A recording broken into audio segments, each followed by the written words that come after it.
നമസ്കാരം. മുസ്ലിം ലീഗ് സ്ഥാനാർത്ഥികളെ പ്രഖ്യാപിച്ചതിന് പിന്നാലെ വിമർശനവുമായി കെ.ടി. ജലീൽ എം.എൽ.എ.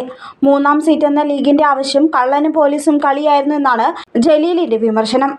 തിരുവനന്തപുരത്തെ കഴക്കൂട്ടം സീറ്റ് മുതൽ ലീഗിന് നഷ്ടമായ എല്ലാ സീറ്റുകളുടെയും പിന്നിൽ കോൺഗ്രസ് ബുദ്ധിയായിരുന്നുവെന്നും ജലീൽ ഫേസ്ബുക്ക് പോസ്റ്റിലൂടെ ചൂണ്ടിക്കാട്ടി. നേതൃത്വം അണികളുടെ ആത്മവിശ്വാസം തകർത്ത് കോൺഗ്രസിന് മുന്നിൽ അടിയറവ് പറഞ്ഞു നിൽക്കുമ്പോൾ ലീഗിന്റെ ആത്മാഭിമാനം ഉയർത്തിപ്പിടിക്കാൻ സാധാരണക്കാരായ ലീഗ് പ്രവർത്തകർക്ക് ബാധ്യതയുണ്ട്.